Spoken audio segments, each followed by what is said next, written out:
Sa paanan ng luntiang kabundukan ay matatagpuan ang tahimik na baryo ng Santa Clara, isang maliit na pamayanang tila nakalimutan na ng mabilis na pag-unlad ng mga karatigbayan. Dito, payapa ang pamumuhay ng mga tao. Ang bawat umaga ay sinasalubong ng tilaok ng mga manok, banayad na simoy ng hangin at mga magsasakang maagang nagtutungo sa kanilang bukirin. Kilala ang Santa Clara sa malinis nitong ilog, matatandang puno at isang sinaunang bukal na matatagpuan sa gitna ng masukal na kagubatan. Maraming kwento ang umiikot tungkol sa bukal na iyon. Ayon sa matatanda, bago pa isinilang ang kanilang mga ninuno, ay naroon na ang bukal. Hindi ito natutuyo kahit dumaan ang pinakamalalang tagtuyot. Ang tubig nito ay nananatiling malinaw at malamig sa anumang panahon. Subalit kasabay ng paghanga ay ang babala. Hindi raw dapat guluhin ang bukal. May nagsasabing ito ay binabantayan ng kalikasan. May naniniwalang may banal na kapangyarihang naninirahan doon. Ngunit dahil wala namang masamang nangyayari sa mga lumalapit upang umigib ng tubig, unti-unting naging alamat na lamang ang lahat. Sa baryong iyon, nakatira si Aling Rosa kasama ang kanyang nag-iisang anak na si Lina. 18 taong gulang si Lina. Kilala siya sa kanyang kasipagan at kabaitan. Mula pagkabata ay natuto na siyang magbanat ng buto upang matulungan ang kanyang ina. Tuwing madaling araw ay tumutulong siya sa pagtatanim ng gulay bago magtungo sa palengke upang magbenta. Ngunit sa likod ng kanyang sipag ay may lihim siyang dinadala. Matagal na siyang may sakit sa balat. Nagsimula iyon bilang maliliit na pantal sa kanyang mga kamay. Sa paglipas ng mga taon ay lumala ito. Kumalat sa kanyang mga braso, leeg at minsan ay sa kanyang mukha. Marami ng manggagamot ang kanilang nilapitan. Nakabili na sila ng iba't ibang halamang gamot at mamahaling pamahid. Ngunit wala ni isa ang tuluyang nakapagpagaling. Dahil dito madalas siyang pagtawanan ng ilang tao sa baryo. May mga batang umiiwas sa kanya. May mga matatandang naniniwalang isinumpa raw siya. Sa bawat salitang kanyang naririnig ay tahimik lamang siyang umiiyak. Hindi niya sinisisi ang sinuman. Mas pinili niyang maging mabuti kaysa magkimkim ng galit. Isang umaga, habang papunta sa kagubatan upang mangolekta ng mga halamang gamot, napansin niyang tila kakaiba ang paligid. Ang mga ibon ay tila nakatingin lamang sa isang direksyon. Ang hangin ay napakalamig kahit maliwanag ang araw. Habang sinusundan niya ang makitid na daan, ay narating niya ang sinaunang bukal. Tahimik ang paligid, malinaw ang tubig. Nang yumuko siya upang sumalok ng maiinom, may nakita siyang kakaibang liwanag sa ilalim ng tubig. Noong una ay inakala niyang refleksyon lamang iyon ng sikat ng araw. Ngunit hindi ito nawawala, bagkus ay lalo pang lumiliwanag. Dahan-dahan siyang lumusong sa mababaw na bahagi ng bukal. Iniabot niya ang kanyang kamay. Nang mahawakan niya ang pinagmumulan ng liwanag ay nagulat siya. Isa itong maliit na kristal na bato. Hindi ito tulad ng karaniwang bato sa ilog. Napakalinaw nito na tila salamin ngunit may bughaw na liwanag na kumikislap mula sa loob. Pag-angat niya rito ay biglang humupa ang agos ng tubig. Natahimik ang buong kagubatan. Tila huminto maging ang hangin. Nakaramdam si Lina ng kakaibang init na dumaloy mula sa bato patungo sa kanyang palad. Nagulat siya nang mapansing unti-unting nawawala ang pangangati ng kanyang balat. Mabilis niyang ibinaba ang manggas ng kanyang damit. Nang tingnan niya ang kanyang mga kamay, ay napaatras siya sa pagkabigla. Ang mga pantal na matagal na niyang dinadala ay unti-unting naglalaho. Hindi siya makapaniwala. Paulit-ulit niyang hinaplos ang kanyang balat. Sa unang pagkakataon matapos ang maraming taon ay wala siyang naramdamang hapdi. Napaupo siya sa tabi ng bukal habang pinagmamasdan ang kakaibang bato. Hindi niya alam kung ano iyon. Hindi rin niya alam kung bakit tila siya lamang ang nakatagpo rito. Nagpasalamat siya sa may kapal bago maingat na inilagay ang bato sa isang maliit na telang supot. Pag-uwi niya sa kanilang bahay ay agad siyang sinalubong ni Aling Rosa. Nang makita ng ina ang halos gumaling na balat ng anak, ay napaluha ito. Paulit-ulit niyang hinawakan ang mukha at mga kamay ni Lina. Hindi siya makapaniwalang halos wala nang bakas ng sakit. Ikinuwento ni Lina ang lahat ng nangyari sa bukal. Tahimik na nakinig si Aling Rosa. Hindi niya alam kung dapat ba silang matuwa o matakot. Napagkasunduan nilang ilihim muna ang tungkol sa mahiwagang bato, ngunit mahirap itago ang isang himala. Kinabukasan, napansin ng mga kapitbahay ang malaking pagbabago kay Lina. Ang dating puno ng sugat at pantal niyang balat ay halos makinis na. Nagsimula ang mga bulong-bulungan. May nagsabing may bagong manggagamot na dumating. May nagsabing may kakaibang halamang natagpuan. May nagsabing milagro iyon. Hindi nagtagal ay dumating sa kanilang bahay ang isang matandang lalaki na kilala sa baryo bilang si Mang Isko. Matagal na rin itong may malubhang sakit sa balat. Halos hindi na siya makapagtrabaho dahil sa tindi ng kanyang nararamdaman. Lumuhod siya sa harap ni Lina. Nabalitaan kong gumaling ka. Kung may alam kang lunas, maawa ka. Matagal ko nang hinihiling na mawala ang sakit na ito. Hindi agad nakasagot si Lina. Naalala niya ang kanyang pinag-usapan kasama ang ina. Ngunit nang makita niya ang kalagayan ng matanda ay hindi niya kinayang tumanggi. Kinuha niya ang kristal na bato. Dahan-dahan niya itong inilapit sa namamagang kamay ni Mang Isko. Muling uminit ang bato. Muling kumislap ang bughaw nitong liwanag. Ilang sandali lamang ang lumipas ay unti-unting lumiit ang mga sugat ng matanda. Ang dating mapulang balat ay naging maayos. Hindi man tuluyang nawala ang lahat ng bakas ng sakit, kitang-kita ang malaking pagbabago. Napaiyak si Mang Isko. Hindi niya mapigilang magpasalamat. Lumabas siya ng bahay habang sumisigaw sa tuwa. Sa loob lamang ng ilang oras ay kumalat sa buong Santa Clara ang balita. May isang batong himala raw na kayang magpagaling ng sakit sa balat. Mula sa iba't ibang bahagi ng baryo, ay nagsimulang dumating ang mga taong humihingi ng tulong habang nakatanaw si Lina sa mahabang pila ng mga taong umaasa sa kanyang pintuan. Mahigpit niyang hinawakan ang mahiwagang bato. Hindi niya alam na ang simpleng pagtuklas niya sa bukal ay simula pa lamang ng isang mas malaking lihim. Isang lihim na kayang magdala ng pag-asa, ngunit maaari ring magbukas ng panganib na matagal nang natutulog sa puso ng Santa Clara. Pagsapit ng sumunod na umaga ay tila nagbago ang buong baryo ng Santa Clara. Hindi pa man sumisikat ng lubusan ng araw, ay may mga taong nakapila na sa harap ng maliit na bahay ni Aling Rosa at Lina. Ang iba ay nagmula pa sa kalapit na mga baryo matapos marinig ang balita tungkol sa mahiwagang batong nakapagpapagaling ng sakit sa balat. May mga batang may makakapal na pantal sa mga braso. May matatandang halos hindi na makatulog dahil sa matinding pangangati. May mga inang pasan ang kanilang mga anak na matagal nang naghihirap sa kakaibang karamdaman. Bawat isa ay may dalang pag-asa na sana ay sila rin ay gumaling. Tahimik lamang na pinagmamasdan ni Lina ang mahabang pila. Hindi niya kailanman inisip na darating ang araw na maraming tao ang lalapit sa kanya. Noon ay iniiwasan siya ng ilan dahil sa kanyang sakit. Ngayon ay sila ring mga taong iyon ang nakikiusap na matulungan sila. Lumabas si Aling Rosa at kinausap ang mga naghihintay. Huwag po kayong magtulakan. Isa-isa po nating tutulungan ang lahat hanggat makakaya.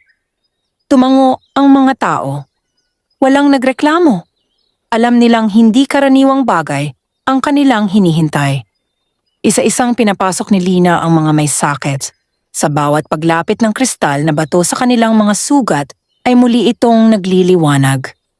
Ang iba ay tuluyang gumagaling.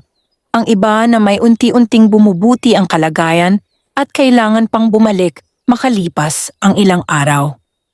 Napansin ni Lina na tila may sariling kagustuhan ang bato. Hindi ito palaging naglalabas ng parehong liwanag. May mga pagkakataong napakalakas ng ningning nito at meron ding mahina lamang. Hindi niya maunawaan kung bakit. Habang tumatagal ang maghapon ay napansin niyang Unti-unti rin siyang napapagod. Tuwing ginagamit niya ang bato, ay tila may lakas na umaalis sa kanyang katawan. Gayunman, pinili niyang tiisin iyon upang matulungan ang mas maraming tao. Lumipas ang ilang araw at lalo pang dumami ang mga dumadayo sa Santa Clara. Unti-unting nabuhay ang maliit na baryo. Ang mga tindahan ay nagkaroon ng mas maraming mamimili. Ang mga kariton ay abala sa paghahatid ng mga bisita. Ang dating tahimik na kalsada ay napuno ng mga taong naghahanap ng himala. Ngunit kasabay ng pagdami ng mga taong umaasa ay ang paglitaw ng mga taong may ibang hangarin. Isa sa kanila si Arturo, ang pinakamayamang negosyante sa kalapit na bayan. Kilala siya sa pagiging tuso at mapagsamantala. Para sa kanya, ang bawat bagay ay maaaring pagkakitaan. Nang marinig niya ang kwento tungkol sa mahiwagang bato, ay agad siyang nagtungo sa Santa Clara kasama ang dalawa niyang tauhan. Hindi siya pumila, dumiretso siya sa bahay ni Lina. Magalang siyang ngumiti habang iniaabot ang isang supot na puno ng salapi. "Iha," sabi niya, "ibenta mo sa akin ang batong iyan. Bibigyan kita ng halagang hindi mo pa kailanman nakita." Tahimik na tumingin si Lina sa supot. Pagkatapos ay marahan niyang ibinalik iyon kay Arturo. Hindi po ipinagbibili ang batong ito. Hindi nabura ang ngiti sa mukha ng negosyante. "Kung hindi mo man ibebenta, maaari kitang kunin upang magtrabaho para sa akin. Magtatayo tayo ng malaking pagamutan. Magbabayad ang bawat gustong magpagamot. Yayaman tayong pareho." Muling umiling si Lina. Ang paggaling ay hindi dapat ipinagkakait sa mahihirap. Unti-unting nagbago ang ekspresyon ni Arturo. Nawala ang kanyang ngiti. "Tandaan mo ang sinabi mo ngayon. Darating ang panahong magbabago ang isip mo." Pagkasabi nito ay tumalikod siya at umalis. Tahimik na pinanood siya ni Aling Rosa hanggang sa mawala sa kanilang paningin. Kinagabihan ay muling pinuntahan ni Lina ang sinaunang bukal. Gusto niyang magpasalamat. Pagdating niya roon ay napansin niyang tila mas maliwanag ang tubig kaysa dati. Muli niyang inilabas ang kristal na bato. Bigla itong kumislap. Mula sa kailaliman ng bukal ay umangat ang maliliit na liwanag na tila mga bituin sa ilalim ng tubig. Kasabay nito ay may narinig siyang mahinang tinig. "Huwag mong hayaang manaig ang kasakiman." Lumingon siya sa paligid. Wala siyang nakitang tao. Ang kagubatan ay nananatiling tahimik. Muling narinig ang tinig. Ang batong ito ay hindi pag-aari ng iisang tao. Ito ay ipinagkatiwala lamang sa may pusong dalisay. Napahigpit ang hawak ni Lina sa bato. Hindi niya alam kung guni-guni lamang ba iyon o tunay na mensahe. Pagbalik niya sa bahay ay hindi niya sinabi sa kanyang ina ang kanyang narinig. Ngunit sa kanyang puso ay nagsimulang mabuo ang pangamba. Pakiramdam niya ay may darating na pagsubok. Samantala sa malaking bahay ni Arturo ay galit na galit ang negosyante. Binagsak niya ang baso sa sahig. "Kung hindi niya ibibigay ang bato sa akin, hahanapin natin ang paraan upang makuha iyon." Tahimik na tumango ang kanyang mga tauhan. Sa gabing iyon ay nagsimula silang gumawa ng lihim na plano. Hindi nila alam na ang mahiwagang bato ay hindi basta-basta nagpapasakop sa sinumang naghahangad lamang ng kayamanan. At habang mahimbing na natutulog ang buong Santa Clara, may mga matang nakamasid sa bahay ni Lina, naghihintay ng tamang oras upang isagawa ang kanilang balak. Lumipas ang ilang araw matapos tanggihan ni Lina ang alok ni Arturo. Bagaman patuloy pa rin ang pagdating ng mga taong humihingi ng tulong, hindi na nawala sa isipan ni Lina ang babalang narinig niya sa tabi ng sinaunang bukal. Araw-araw ay mas maaga siyang nagigising. Matapos magdasal ay inihahanda niya ang maliit na silid sa kanilang bahay kung saan niya tinatanggap ang mga may sakit.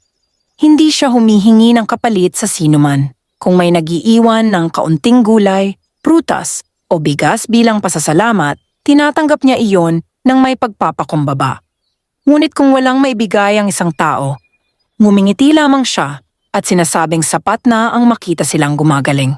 Dahil dito ay lalo siyang minahal ng mga taga Santa Clara.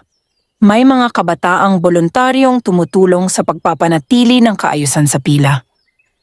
Ang mga magsasaka naman ay nagsasalitan sa pagbibigay ng ani upang hindi magutom sina Lina at Aling Rosa.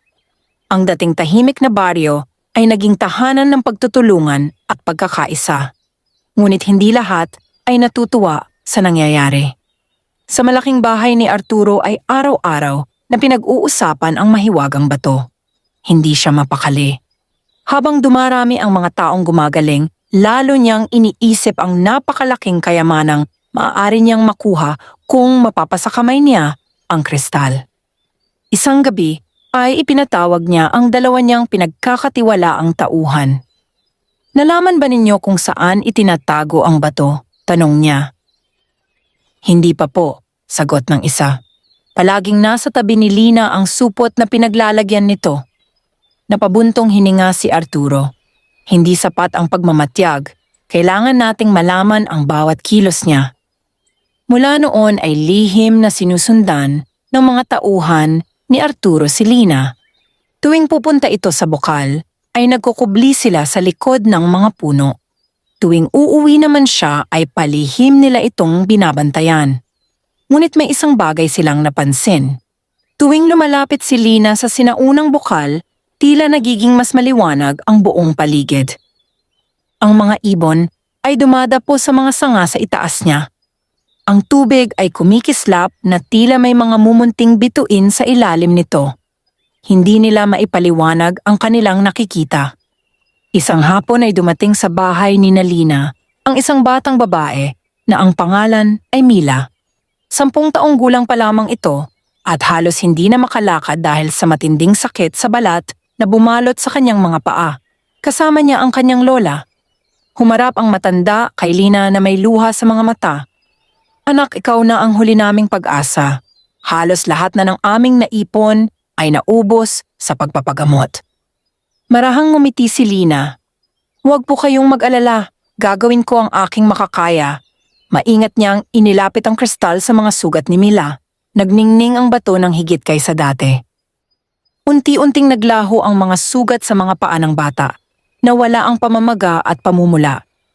Ilang sandali lamang ang lumipas ay naigalaw na muli ni Mila ang kanyang mga paa. Dahan-dahan siyang tumayo. Naglakad siya ng ilang hakbang. Pagkatapos ay tumakbo siya papunta sa kanyang lola habang umiiyak sa tuwa. Napaiyak din ang lahat ng naroon, hindi dahil sa hiwaga ng bato, kundi dahil sa pag-asang muli nilang nasaksihan. Ngunit matapos ang paggaling ni Mila ay may kakaibang nangyari. Biglang nawala ang liwanag ng kristal. Naging tila ordinaryong bato lamang ito. Nataranta si Lina. Sinubukan niyang hawakan ito ng mahigpit ngunit nanatili itong walang ningning. Maya-maya pa ay nakaramdam siya ng matinding panghihina. Napaupo siya sa sahig. Agad siyang inalalayan ni Aling Rosa. "Anak, kailangan mong magpahinga." Tumango si Lina. Noong gabing iyon ay muling nagtungo ang mag-ina sa sinaunang bukal. Paglapit pa lamang nila ay nagsimulang uminit ang kristal sa loob ng supot. Nang inilubog ni Lina ang bato sa malinaw na tubig ay muling bumalik ang bughaw nitong liwanag. Unti-unti ring nawala ang kanyang pagkapagod. Napagtanto nilang hindi pala walang hanggan ang kapangyarihan ng bato. Kailangan nitong bumalik sa bukal upang muling magningning.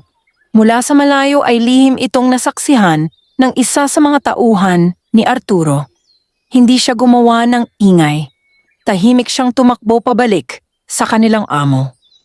Kinabukasan ay agad niyang ibinalita ang kanyang nakita. Kapag inilulubog sa bukal ang bato, bumabalik ang kapangyarihan nito. Napangiti si Arturo. Kung ganoon, hindi lamang ang bato ang kailangan natin. Kasama ang bukal, dugtong niya habang dahan-dahang tumatayo. Nag-isip siya ng malalim. Kung makukuha niya ang bukal at ang kristal, wala nang makapipigil sa kanyang yumaman. Maaari siyang magpatayo ng malaking pagamutan at singilin ng napakalaking halaga ang bawat taong magpapagamot. Sa kanyang isipan ay wala nang mas mahalaga kaysa salapi. Samantala walang kamalay-malay si Lina na natuklasan na ng mga mapagsamantala ang lihim ng kristal. Patuloy pa rin niyang tinutulungan ang mga may sakit. Patuloy pa rin siyang nananalig na ang himalang ipinagkaloob sa kanya ay dapat gamitin para sa kabutihan. Ngunit habang dumarami ang mga taong gumagaling, lalo ring lumalapit ang panganib.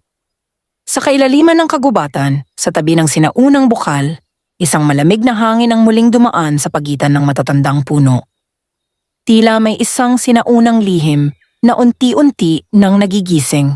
At sa pagkakataong ito, hindi lamang ang kapalaran ni Lina ang nakasalalay, kundi ang buong baryo ng Santa Clara. Mula nang matuklasan ni Arturo ang kaugnayan ng kristal at ng sinaunang bukal, lalo siyang naging determinado na angkinin ang dalawa. Araw at gabi ay pinag-aaralan niya ang bawat kilos ni Lina. Hindi niya alintana kung may masasaktan o mapapahamak. Ang mahalaga sa kanya ay makuha ang kapangyarihang matagal na niyang pinapangarap. Samantala sa Santa Clara ay patuloy ang pagdating ng mga taong may karamdaman. Ang maliit na baryo ay naging simbolo ng pag-asa. Marami ang umuuwi na may ngiti sa labi matapos gumaan ang kanilang pakiramdam. Ang mga dating sugatan at puno ng pantal ay unti-unting gumagaling. Ngunit napansin ni Lina na hindi lahat ay kayang pagalingin ng kristal sa isang pagkakataon. May ilang pasyenteng kailangang bumalik ng ilang ulit bago tuluyang mawala ang kanilang karamdaman. Unti-unti niyang nauunawaan na ang kapangyarihan ng bato ay hindi basta himala lamang, para bang pinipili nito ang tamang oras at tamang paraan ng pagpapagaling. Isang dapit hapon, matapos ang mahabang maghapon, ng pagtulong sa mga may sakit, muling nagtungo si Lina sa sinaunang bukal. Nais niyang magpasalamat at ibalik ang lakas ng kristal. Tahimik ang kagubatan. Marahang dumaloy ang malamig na tubig ng bukal habang inilulubog niya ang kristal. Muling nagliwanag ang bughaw nitong sinag. Ngunit sa pagkakataong iyon ay may kakaibang nangyari. Unti-unting umihip ang malamig na hangin. Kumilos ang mga dahon kahit walang bagyo. Ang malinaw na tubig ay bahagyang umalon. Pag-angat ni Lina ng kanyang paningin ay nakita niya ang isang matandang lalaki na nakatayo sa kabilang panig ng bukal. Maputi ang kanyang buhok. Mahaba ang kanyang balbas. Simple lamang ang kanyang kasuotan, ngunit may kakaibang kapayapaan sa kanyang mukha. Hindi natakot si Lina. Sa halip ay nakaramdam siya ng kakaibang kapanatagan. Lumapit ang matanda at marahang nagsalita. "Matagal kitang hinihintay." Nagulat si Lina. "Hinahanap po ba ninyo ako?" Tumango ang matanda. "Ikaw ang napili ng batong himala." Tahimik na nakinig si Lina. Hindi mo ito natagpuan ng nagkataon lamang. Maraming taon nang naghihintay ang kristal sa taong may pusong hindi sakim. Napayuko si Lina. "Hindi ko po alam kung karapat-dapat ako." Ngumiti ang matanda. Walang taong ganap na karapat-dapat. Ang mahalaga ay marunong siyang magmahal sa kapwa. Saglit siyang tumingin sa malinaw na tubig ng bukal. Noong unang panahon, ang bukal na ito ang naging kanlungan ng isang pambihirang kristal. Ipinagkatiwala ito sa mga taong may dalisay na hangarin upang maging pag-asa ng mga nangangailangan. Ngunit may babala. "Ano po iyon?" tanong ni Lina. "Hindi maaaring gamitin ang kristal para sa kasakiman kapag sinubukan itong angkinin ng taong uhaw sa kayamanan at kapangyarihan, mawawala ang biyayang taglay nito." Napahawak si Lina sa supot na kinalalagyan ng bato. "May nagbabalak pong kunin ito." Tumango ang matanda na tila alam na ang lahat. "Alam ko. Magiging mahirap ang mga darating na araw. Susubukin ng iyong katapatan, ang iyong tapang, at ang iyong pananampalataya." Natahimik si Lina. "Kung sakaling mawala ang bato sa akin, tandaan mo ito," sagot ng matanda. "Ang tunay na himala ay hindi nagmumula sa bato lamang. Nasa puso rin ng taong gumagamit nito." Pagkasabi nito ay unti-unting umurong ang matanda.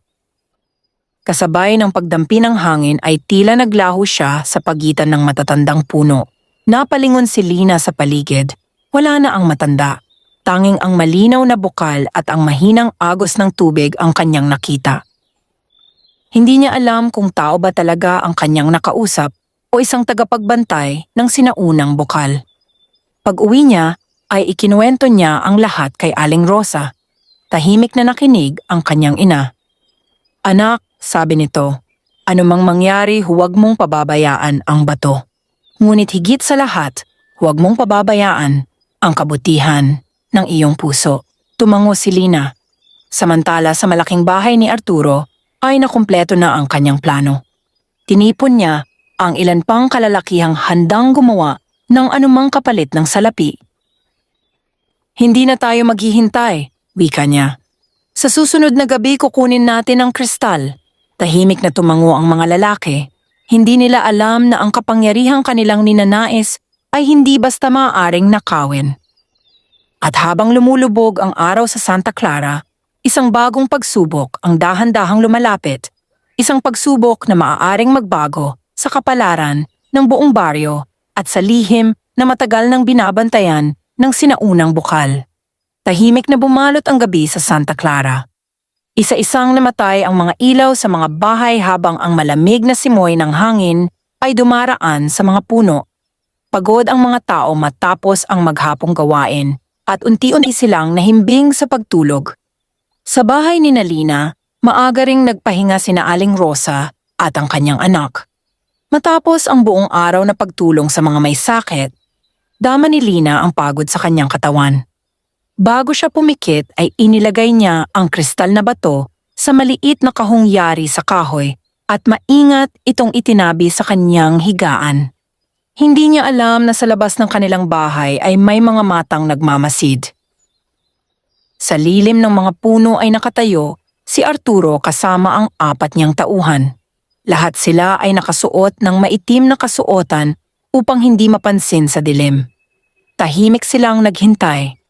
Nang makatiyak silang wala nang gising sa paligid ay marahan silang lumapit sa bahay. Isa sa mga tauhan ang dahan-dahang nagtulak sa bintana. Isa pa ang lumapit sa pintuan at sinubukang buksan ito ng walang ingay. Sa loob ng bahay ay mahimbing ang tulog ni Nalina at Aling Rosa. Unti-unting pumasok ang 2 lalaki. Dahan-dahan silang lumakad habang pinagmamasdan ang bawat sulok ng bahay. Makalipas ang ilang sandali ay nakita nila ang maliit na kahong-kahoy. Nagkatinginan sila. Isa sa kanila ang maingat na nagbukas ng takip. Naroon ang kristal. Kahit madilim ang paligid ay banayad pa rin itong kumikislap. Napangiti ang lalaki. Agad niyang kinuha ang bato. Ngunit sa mismong sandaling nahawakan niya ito ay biglang nawala ang liwanag ng kristal. Naging malamig ito at tila ordinaryong bato lamang. Kasabay nito ay nakaramdam ang lalaki ng matinding kirot sa kanyang kamay. Napasigaw siya. Dahil sa sigaw ay nagising si Lina. Agad siyang bumangon at nakita ang mga lalaking nasa loob ng kanilang bahay. "Sino kayo?" sigaw niya. Nataranta ang mga tauhan ni Arturo. Mabilis silang tumakbo palabas habang hawak pa rin ng isa ang kristal. Sinubukan silang habulin ni Lina ngunit mabilis silang nakatakas. Sa labas ay naghihintay si Arturo. "Nasaan ang bato?" tanong niya. Ipinakita ng tauhan ang kristal. Ngunit nang makita ito ni Arturo ay napakunot ang kanyang noo. Hindi na ito kumikislap. "Sigurado ba kayong ito ang tamang bato?" "Opo." Inagaw ni Arturo ang kristal at hinawakan ito. Wala siyang naramdamang init. Wala siyang nakitang liwanag. Isa lamang itong karaniwang bato sa kanyang paningin. Nagalit siya. "Niloloko tayo ng babaeng iyon." Ngunit bago pa sila makalayo, ay nagsimulang umihip ang napakalakas na hangin. Ang mga puno ay tila sabay-sabay na yumuko. Ang mga dahon ay umikot sa kanilang paligid. Nataranta ang mga lalaki. Pakiramdam nila ay may mga matang nakatingin sa kanila mula sa kadiliman. Biglang nabitiwan ni Arturo ang kristal. Pagbagsak nito sa lupa ay gumulong ito patungo sa daan. Ngunit sa halip na huminto ay tila may sariling buhay itong gumalaw. Dahan-dahan itong nagliwanag. Pagkatapos ay kusang gumulong pabalik sa direksyon ng bahay ni Nalina. Napatigil ang lahat. Walang sino man ang nangahas lumapit. Sa loob ng bahay ay nakita ni Lina ang bughaw na liwanag na papalapit sa pintuan. Pagbukas niya nito ay naroon ang kristal. Tahimik itong nakahiga sa lupa. Maingat niya itong pinulot. Sa sandaling mahawakan niya ito ay muli itong nagningning ng maliwanag. Napaluhod si Lina. Hindi siya makapaniwala sa kanyang nasaksihan, samantala si Arturo ay nanginginig sa galit. Hindi maaaring mangyari ito. Hindi niya matanggap na ang batong pinilit niyang nakawin ay kusang bumalik sa tunay nitong tagapag-ingat. Mabilis siyang umalis kasama ang kanyang mga tauhan. Ngunit ang takot ay nagsimula nang mamuo sa kanilang mga puso. Kinabukasan ay kumalat sa buong Santa Clara ang balita tungkol sa tangkang pagnanakaw. Nagtipon ang mga taga-baryo sa harap ng bahay ni Lina. Nagpasiya silang magbantay tuwing gabi upang matiyak na walang sinumang muling magtatangkang kumuha ng batong himala. Nagkaroon ng mas matibay na pagkakaisa ang buong baryo. Ang mga kabataan ay nagsalit-salitan sa pagbabantay. Ang mga matatanda ay sama-samang nanalangin para sa kaligtasan ng kanilang pamayanan. Nakita ni Lina ang pagmamahal ng kanyang mga kababayan, labis siyang nagpasalamat, ngunit sa kanyang puso ay alam niyang hindi pa iyon ang katapusan. Habang nakatingin siya sa sinaunang bukal kinagabihan, napansin niyang mas maliwanag ang tubig kaysa dati. Mula sa kailaliman nito ay muling lumitaw ang bughaw na sinag. At sa unang pagkakataon ay nakita niya ang isang aninong tila nakatayo sa ilalim ng malinaw na tubig, tahimik na nakatingin sa kanya na para bang may nais ipahiwatig na mas malalim na lihim tungkol sa batong himala ng Santa Clara. Mula nang mabigo ang pagtatangka ni Arturo na nakawin ang batong himala, naging mas maingat ang buong baryo ng Santa Clara. Tuwing sasapit ang gabi, nagsasalitan ang mga kalalakihan sa pagbabantay sa bahay ni Lina. Hindi nila ito ginawa dahil sa utos ng sinuman, kundi bilang pasasalamat sa kabutihang ipinakita ni Lina sa lahat ng kanilang kababayan. Sa kabila nito, nanatiling mapagkumbaba si Lina. Patuloy niyang tinatanggap ang mga may sakit. Hindi siya namimili ng tutulungan. Mahirap man o mayaman, bata man o matanda, pare-pareho ang pag-aalaga na kanyang ibinibigay. Ngunit habang lumilipas ang mga araw, napapansin niyang tila may pagbabago sa mahiwagang kristal. Mas madalas na itong magliwanag kahit hindi niya ginagamit. Minsan ay sapat nang mahawakan niya ito upang magningning ang bughaw nitong sinag. Para bang may nais itong ipaalam. Isang madaling araw, bago pa magising ang buong baryo, nagpasiya si Lina na magtungo sa sinaunang bukal. Hindi niya isinama si Aling Rosa. May kakaibang kutob siyang kailangan niya itong gawin ng mag-isa. Tahimik niyang tinahak ang makitid na daan patungo sa kagubatan. Nangingislap pa ang hamog sa mga damo habang ang unang sinag ng araw ay unti-unting sumisilip sa pagitan ng mga puno. Pagdating niya sa bukal ay agad niyang napansin ang kakaibang katahimikan. Walang maririnig na huni ng ibon, walang lagaslas ng hangin. Ang tanging naroon ay ang malinaw na tubig na tila salamin. Inilabas niya ang kristal. Hindi pa man niya ito na ihuhulog sa tubig ay kusang nagningning ang bato. Unti-unting lumawak ang bughaw na liwanag hanggang sa tumama ito sa gitna ng bukal. Maya-maya ay nagsimulang umikot ang tubig. Hindi ito tila isang malakas na agos, kundi isang banayad na paikot na galaw. Unti-unting luminaw ang kailaliman. Napaatras si Lina nang makita niyang may hagdang bato sa ilalim ng tubig. Hindi niya iyon nakita kailanman noon. Para bang ngayon lamang ito nagpakita. Kasabay nito ay muli niyang narinig ang mahinang tinig. Panahon na. Lumingon siya sa paligid. Wala pa ring ibang tao. Ang tinig ay tila nagmumula mismo sa bukal. Maya-maya ay umangat mula sa tubig ang matandang lalaki na minsan na niyang nakausap, hindi siya nabasa. Para bang ang tubig ay kusang naghihiwalay sa kanyang dinaraanan. Lumapit siya kay Lina. Huwag kang matakot. Yumuko si Lina bilang paggalang. Sino po ba talaga kayo? Ngumiti ang matanda. Ako ang huling tagapagbantay ng bukal.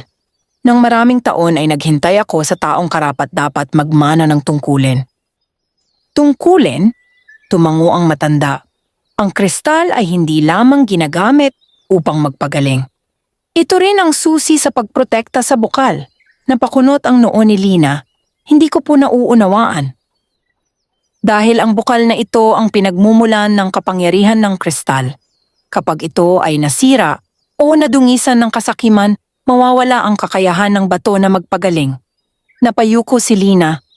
Naalala niya ang patuloy na pagtatangka ni Arturo na angkinin ng kristal. Kung ganoon po, hindi lamang ang bato ang nasa panganib. Hindi, sagot ng matanda. Ang buong Santa Clara ang maaaring mawalan ng biyayang matagal nang nagbabantay sa kanila. Tahimik silang tumingin sa malinaw na tubig. Pagkaraan ng ilang sandali, ay itinuro ng matanda ang hagdang bato sa ilalim ng bukal. Sa ilalim niyan ay may isang silid na itinayo ng ating mga ninuno. Nandoon ang kasaysayan ng batong himala. Ngunit hindi pa dumarating ang tamang panahon upang buksan iyon. Darating ang araw na ikaw mismo ang tatawag sa pintuang iyon. Matapos sabihin iyon, ay dahan-dahang umatras ang matanda. Unti-unti siyang naglaho sa bughaw na liwanag hanggang sa wala ng bakas ng kanyang anyo. Muling naging payapa ang bukal. Naiwang mag-isang nakatayo si Lina. Mahigpit niyang hinawakan ng kristal. Pakiramdam niya ay lalo pang bumigat ang responsibilidad na iniatang sa kanya. Pagbalik niya sa baryo ay sinalubong siya ng mga tao.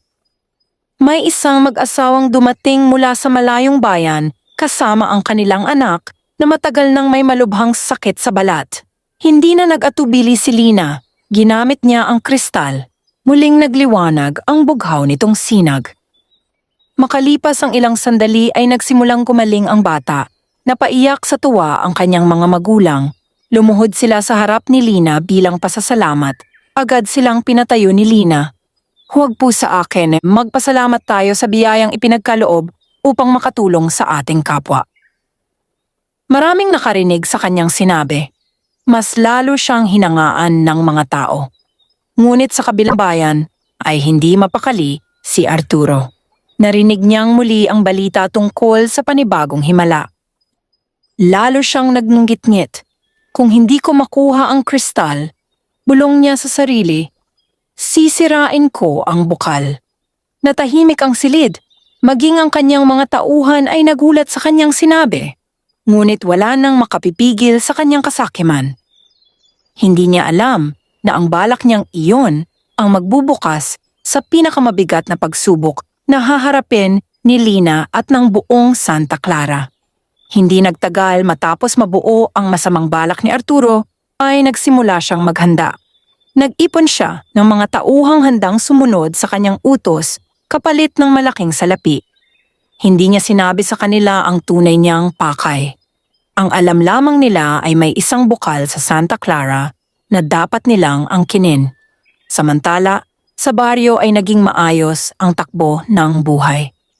Patuloy na gumagaling ang mga taong lumalapit kay Lina. Ang balita tungkol sa batong himala ay umabot na sa malalayong lalawigan. Maraming naglalakbay ng ilang araw upang makarating lamang sa Santa Clara.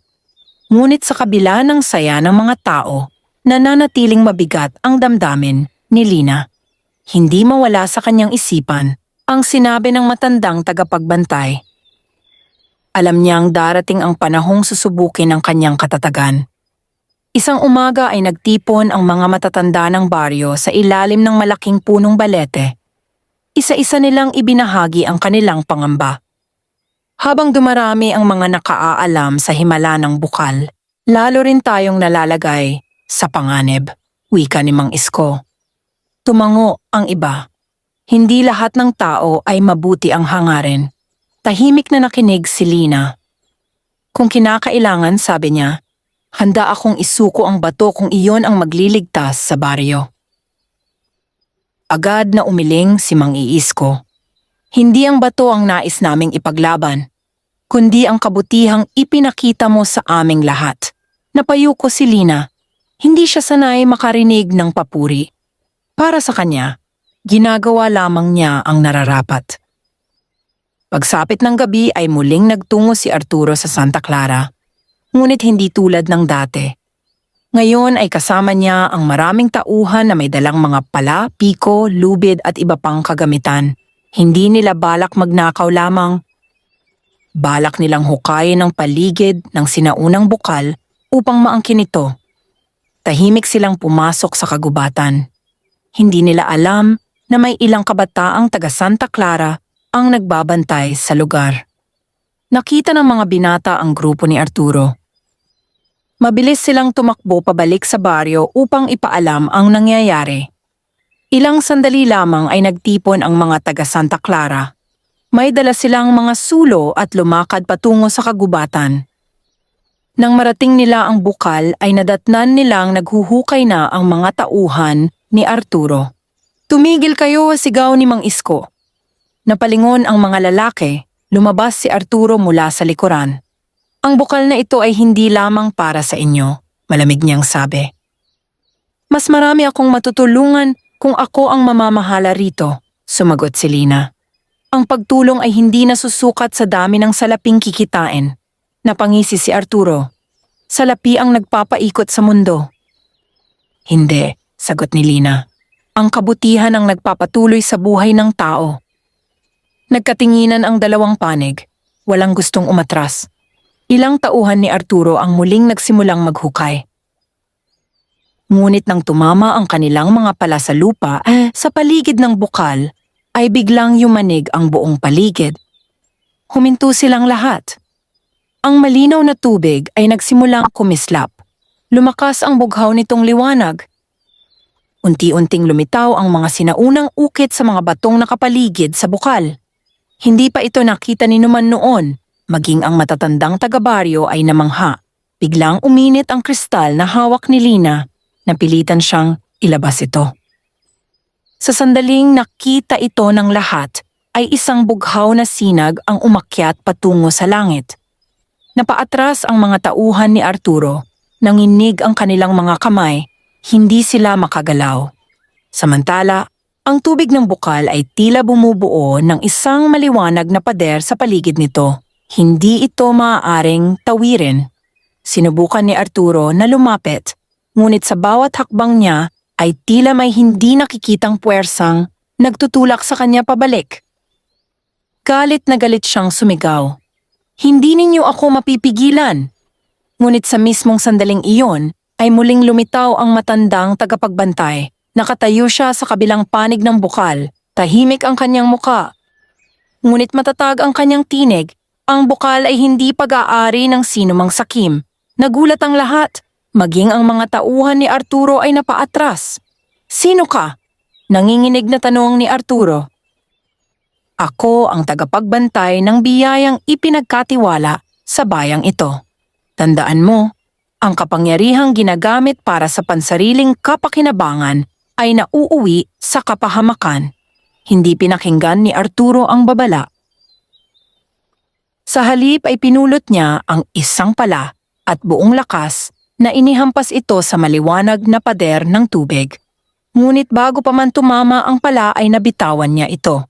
Napaluhod siya habang hawak ang kanyang kanang kamay. Unti-unting lumitaw sa kanyang balat ang mapupulang pantal at sugat. Nanlaki ang kanyang mga mata. Hindi siya makapaniwala.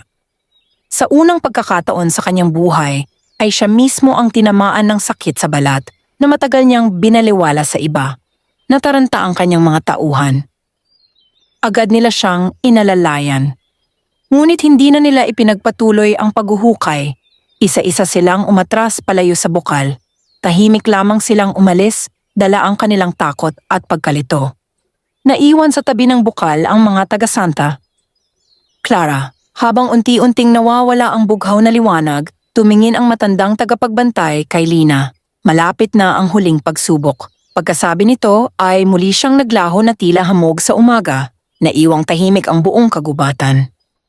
Alam ni Lina na hindi pa tapos ang lahat at sa kanyang puso ay naramdaman niyang ang tunay na kapalaran ng batong himala ay malapit ng mabunyag.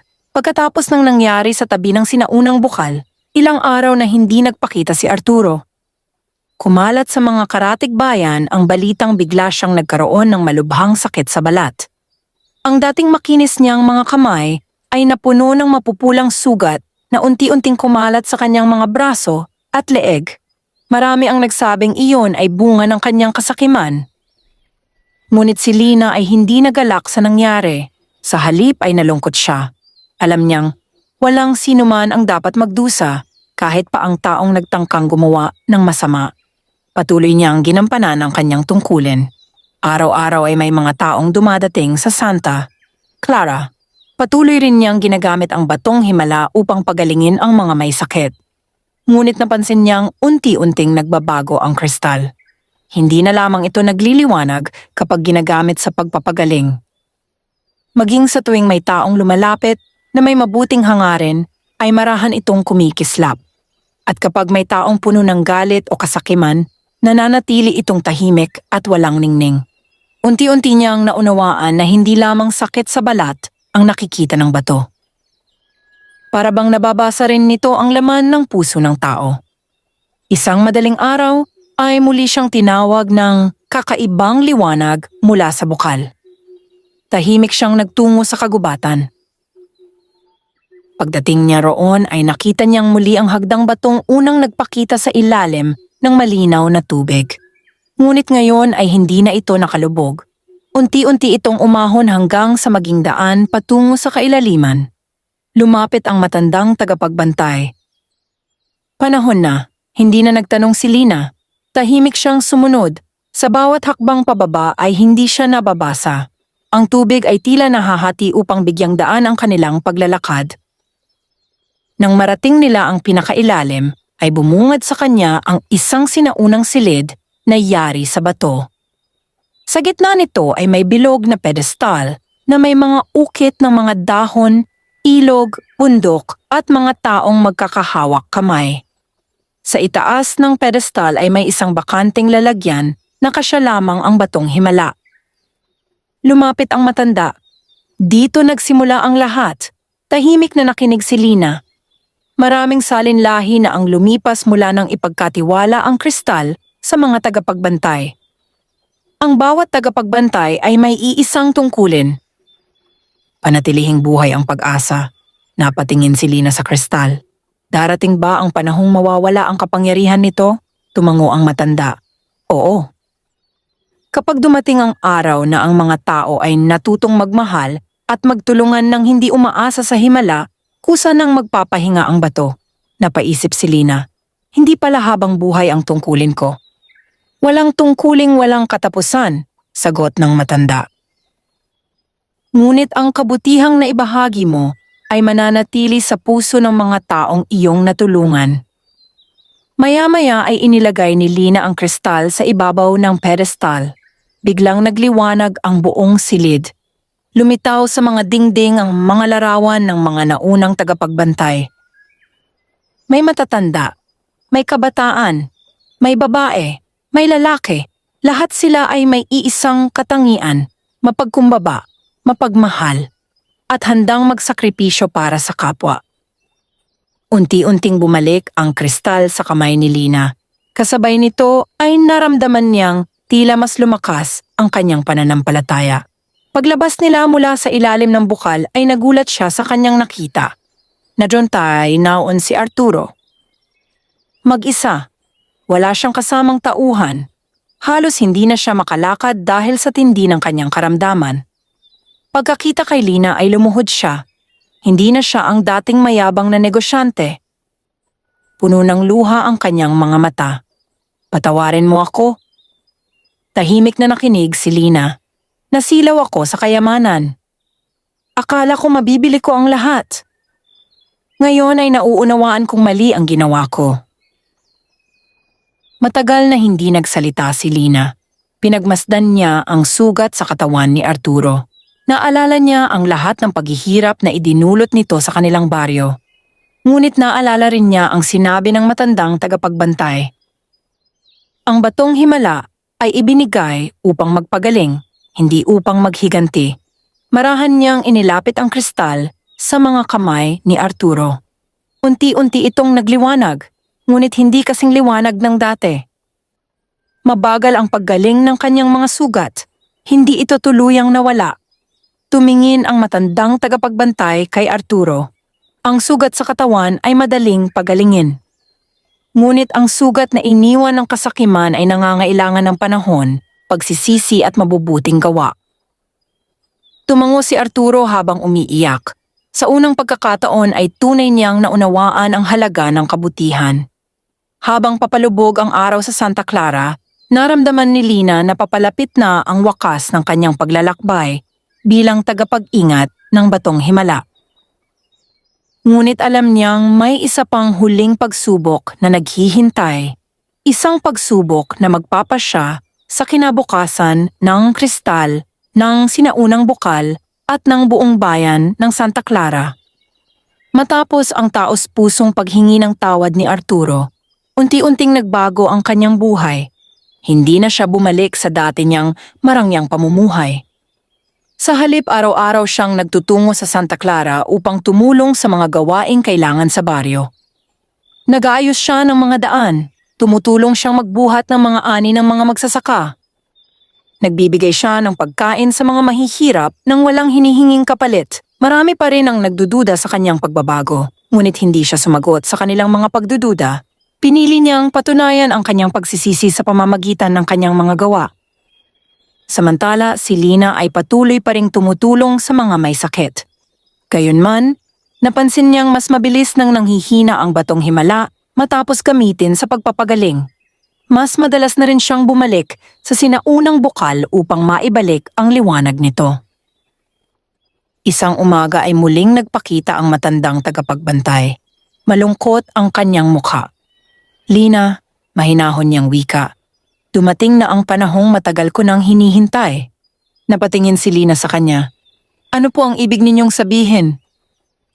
Tinatapos na ng Batong Himala ang kanyang tungkulin. Nagulat si Lina. Hindi na po ba ito makapagpapagaling? Makapagpapagaling pa. Ngunit hindi na magtatagal. Tahimik na nakinig si Lina. Sa loob ng maraming salinlahi ay pinangalagaan ng kristal ang bayang ito. Ngayon ay kailangan nitong bumalik sa pinagmulan upang manatiling buhay ang bukal. Napahigpit ang hawak ni Lina sa bato. Ibig sabihin, kailangan ko itong isuko? Tumango ang matanda. Kung mananatili ito sa piling mo, unti-unting mamamatay ang bukal. Kapag namatay ang bukal, mawawala rin ang biyayang ipinagkakaloob nito sa mga susunod na salinlahi. Napaluha si Lina, hindi dahil nais niyang angkinin ang kristal, kundi dahil alam niyang marami pang taong nangangailangan ng tulong, ngunit naunawaan niyang hindi maaaring manaig ang sarili niyang kagustuhan. Kinagabihan ay ipinatawag niya ang buong baryo. Nagtipon ang lahat sa harap ng sinaunang bukal. Naroon sina Aling Rosa, Mang Isko, Arturo, at ang marami pang taong minsang gumaling dahil sa Batong Himala. Tahimik na nagsalita si Lina. Ang biyayang ipinagkaloob sa atin ay hindi habang buhay. May panahon ng pagtanggap. At may panahon ng pagpapaalam. Marami ang napaluha. Hindi nila matanggap ang kanilang narinig. Nagpatuloy si Lina. Ang tunay na himala ay hindi lamang nasa batong ito. Nasa bawat taong natutong magmahal, tumulong at magmalasakit sa kapwa. Tahimik ang buong paligid. Maging ang hangin ay tila nakikinig. Marahang lumapit si Lina sa bukal. Inilabas niya ang Batong Himala. Sa huling pagkakataon ay nagningning ito ng napakaliwanag. Ang bughaw nitong sinag ay tumama sa buong kagubatan. Nagliwanag ang mga puno. Kuminang ang malinaw na tubig. Maging ang mga bituin sa kalangitan ay tila mas luminaw ang ningning. Dahan-dahan niyang ibinaba ang kristal sa gitna ng bukal.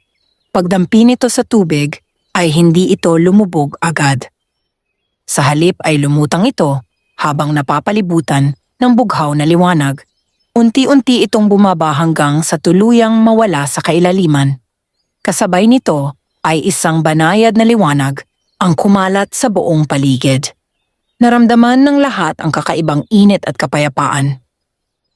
Ang mga sugat ng mga naroroon ay tila gumaan. Ang kanilang mga puso ay napuno ng pag-asa. Nang mawala ang liwanag ay muli nang naging payapa ang bukal, ngunit may napansin si Lina. Hindi na kumikislap ang tubig tulad ng dati. Sa halip ay naging payapa ito, tila natupad na ang layunin nito. Lumapit ang matandang tagapagbantay. Ngumiti siya. Natapos mo ang iyong tungkulin. Pagkatapos ng mga salitang iyon, ay unti-unti siyang naglaho. Kasabay ng kanyang pagkawala ay naglaho rin ang lahat ng bakas ng sinaunang kapangyarihan. Naiwan lamang ang malinaw na bukal. Tahimik, payapa, at puno ng alaala. Habang magkakatabing nakatayo ang mga taga-Santa Clara, alam nilang hindi na muling magiging katulad ng dati ang kanilang baryo. Ngunit alam din nilang ang aral na iniwan ng Batong Himala ay mananatili sa kanilang puso magpakailanman. At sa pagsikat ng bagong umaga, isang bagong yugto ng kasaysayan ang magsisimula para sa Santa Clara. Isang yugto na hindi naaasa sa hiwaga ng isang kristal, kundi sa kabutihan ng bawat taong naninirahan dito. Lumipas ang maraming buwan matapos ibalik ni Lina ang Batong Himala sa kailaliman ang sinaunang bukal. Unti-unting bumalik sa dating katahimikan ang Santa Clara. Nawala na ang mahabang pila ng mga taong naghihintay ng himala. Hindi na rin dumarating ang mga naglalakbay mula sa malalayong bayan upang magpagamot. Sa unang tingin ay tila naglaho ang lahat ng hiwaga. Ngunit para sa mga taga Santa Clara, alam nilang may naiwan na mas mahalaga kaysa isang mahiwagang kristal. Naiwan ang pagkakaisa. Naiwan ang malasakit. Naiwan ang pananampalataya. Patuloy pa ring dumadaloy ang malinaw na tubig ng sinaunang bukal. Hindi na ito naglalabas ng bughaw na liwanag, ngunit nanatili itong malinis at hindi kailanman natuyo. Ginawa ng mga mamamayan ang kanilang makakaya upang mapangalagaan ang paligid nito. Hindi sila nagputol ng mga puno sa kagubatan. Hindi sila nagtapon ng anumang maruming bagay sa bukal. Para sa kanila, iyon ay isang banal na lugar na dapat igalang. Si Lina naman ay nagpatuloy sa kanyang payak na pamumuhay. Hindi na niya hawak ang Batong Himala, ngunit hindi siya tumigil sa pagtulong sa kapwa. Natuto siya ng paggamit ng mga halamang gamot na itinuro ng matatanda sa baryo. Pinag-aralan niya ang wastong paglilinis ng mga sugat at pag-aalaga sa mga may karamdaman. Kung may dumadating na nangangailangan ng tulong, ginagawa niya ang lahat ng kanyang makakaya. Unti-unting napansin ng mga tao na marami pa ring gumagaling. Hindi dahil sa isang himala, kundi dahil sa tamang pag-aalaga, pagmamahal at pag-asa na ibinibigay ni Lina. Nauunawaan ng mga taga Santa Clara na minsan ang mabuting puso ay nakapagpapalakas ng loob ng isang tao upang lumaban sa kanyang karamdaman. Samantala lubos namang nagbago si Arturo. Ipinagbili niya ang ilan sa kanyang mga ari-arian upang makatulong sa mga mahihirap. Nagpatayo siya ng isang maliit na bahay pahingahan para sa mga naglalakbay na may sakit. Doon ay maaaring magpalipas ng gabi ang mga walang matuluyan habang nagpapagaling o naghihintay ng sasakyan pa uwi. Hindi na siya naghahanap ng kapalit. Hindi na rin siya naghahangad ng papuri. Ang mga sugat sa kanyang balat ay hindi tuluyang nawala. May mga bakas na nanatili sa kanyang mga kamay bilang paalala ng kanyang dating kasakiman. Hindi niya iyon ikinahiya. Sa halip, sinabi niya sa mga kabataan na ang bawat peklat ay nagpapaalala na ang tao ay maaaring magkamali, ngunit maaari ring magbago kung taos-puso ang kanyang pagsisisi. Lumipas pa ang maraming taon. Pumanaw si Aling Rosa sa payapang paraan na papaligiran ng mga taong kanyang minahal. Bago siya pumikit ay hinawakan niya ang kamay ni Lina. "Anak," mahina niyang sabi, "ang pinakamahalagang himala ay ang pusong marunong magmahal." Iyon ang huling bilin ng kanyang ina. Malalim itong inukit ni Lina sa kanyang puso. Sa pagdaan ng mga panahon, naging isa si Lina sa pinakaginagalang na matanda sa Santa Clara. Lumaki ang maraming batang minsang kanyang natulungan. Ang iba ay naging guro. Ang iba ay naging manggagamot. Ang iba ay naging magsasaka na marunong magmalasakit sa kapwa. Kapag may nagtatanong tungkol sa batong himala, hindi agad sumasagot si Lina. Ngumingiti lamang siya at inaakay ang mga bata patungo sa sinaunang bukal. Doon ay isinasalaysay niya ang kwento ng isang biyayang ipinagkaloob hindi upang magpayaman ng iilan, kundi upang magbigay ng pag-asa sa lahat. Isang dapit hapon habang pinagmamasdan niya ang payapang tubig ng bukal, napansin niyang bahagyang kumislap ang ilalim nito. Hindi iyon tulad ng dating bughaw na liwanag, isa lamang iyong munting sinag na mabilis ding naglaho. Napangiti si Lina, hindi na niya hinangad na muling makita ang batong himala. Sapat nang malaman niyang ang biyaya nito ay nananatiling buhay sa puso ng mga taong natutong magmahal, magpatawad at tumulong sa kapwa. Nang sumunod na mga salinlahi, naging alamat ang kwento ng batong himala ng Santa Clara. Maraming bumisita sa baryo upang makita ang sinaunang bukal. Ang ilan ay umaasang makikita nila ang mahiwagang kristal. Ngunit wala ni isa ang nakatagpo nito. May mga nagsabing isa lamang itong katang-isip. May mga nagsabing isa itong lumang alamat. Ngunit ang matatandang naninirahan sa Santa Clara ay iisa ang sagot. Ang tunay na himala ay hindi kailanman nasusukat sa liwanag ng isang bato. Ito ay nasusukat sa liwanag ng pusong handang tumulong nang walang hinihintay na kapalit.